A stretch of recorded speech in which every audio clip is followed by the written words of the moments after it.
Hello बच्चों, हमारा आज का क्वेश्चन है a spherical glass vessel has a cylindrical neck 8 cm long, 2 cm in diameter. The diameter of the spherical part is 8.5 cm.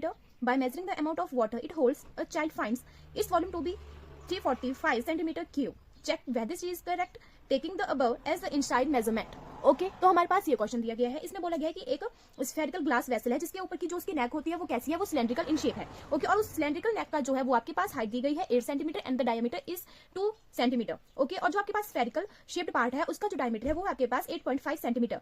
अब एक बच्चा है वो मेजर करता है, ठीक है, उसकी जो मेजरमेंट है वो है कि वो बता रहा है कि जितना कि इस मतलब जो भी ये शेप्ड है, ठीक है, इस शेप के अंदर जितना भी वाटर आ रहा है वो है आपके उसका वॉल्यूम है 345 सेंटीमीटर क्यूब। अब हमने पता करना है क्या वो करेक्ट है, वो करेक्ट बता रही है या इनकरेक्ट है, ठीक है। तो हमने यही फाइंड आउट करना है, मतलब कि हमने देखना है कि जो हमारा आंसर है वो 345 आता है या नहीं आता है। तो हम अब स्टार्ट करते हैं। तो सबसे पहले हम लिखेंगे रेडियस ऑफ स्फीयर। जो हमारा रेडियस है मतलब स्फीयर का हमारे पास डायमीटर दिया है, ठीक है। तो यहाँ पे हम पहले डायमीटर लिख लेते हैं कि डायमीटर कितना है, डायमीटर ऑफ स्फीयर। तो हमारे पास जो स्फीयर का डायमीटर है वो कितना है, वो हमारे पास 8.5 सेंटीमीटर। अब हमने जो है वो रेडियस फाइंड आउट करना है। तो हम उसके लिए हमारे पास फॉर्मूला होता है रेडियस के लिए d/2। तो d कितना है 8.5/2 और इसका जो आंसर है वो आ जाएगा हमारे पास रेडियस जो हमारा जाएगा 4.25 सेंटीमीटर। ओके ये हमारे पास स्फीयर का आया। अब हमारे पास जो रेडियस है इसका सिलेंडर का जो रेडियस है वो नहीं दिया है, क्या दिया है, डायमीटर दिया है। तो हम यहाँ पे लिख लेंगे diameter of diameter of cylinder कितना है, ये है हमारे पास 2 सेंटीमीटर। और रेडियस कैसे फाइंड आउट करेंगे, रेडियस के लिए हम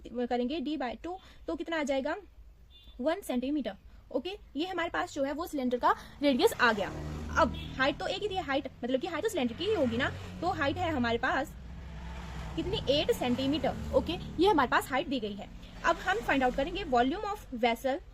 इसको फाइंड आउट करने के लिए क्या करेंगे हम, volume of sphere plus volume of cylinder. Volume of sphere, volume of cylinder, इन दोनों को क्या कर लेंगे, इन दोनों को हम प्लस कर लेंगे। ओके और हमारे पास जो है वो हमारा आंसर आ जाएगा। अब वॉल्यूम ऑफ स्फीयर हमारे पास होता है 4/3 pi R cube plus pi R square H. Pi R square H हो गया हमारा वॉल्यूम ऑफ सिलेंडर। तो हम लिख लेंगे यहाँ पे, देखो हमारे पास क्वेश्चन में बोला गया है कि पाई की वैल्यू जो है वो पाई की वैल्यू हम क्या लेंगे 3.14 लेंगे, ठीक है। तो 4/3 पाई कितना आ गया 3.14 इंटू आर कितना है, स्फीयर का जो आर है वो है 4.25 ओके 3.14 और इसका जो आर है मतलब कि जो हमारा सिलेंडर है उसका आर 1 सेंटीमीटर है।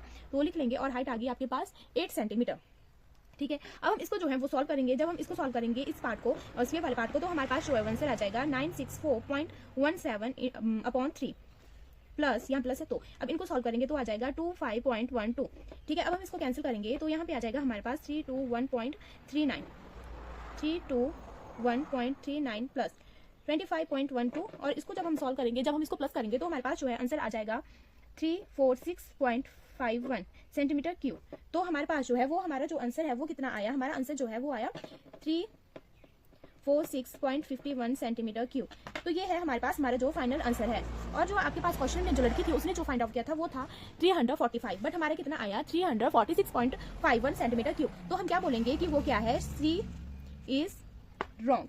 ओके वो गलत है, ठीक है, उसका जो आंसर है वो सही नहीं है, वो रॉन्ग है। ओके आई होप आपको समझ में आया होगा, ठीक है। अगर समझ में आया होगा तो लाइक कीजिए, अगर कहीं भी डाउट होगा तो आप कमेंट बॉक्स में बता सकते हैं, ठीक है। Thank you.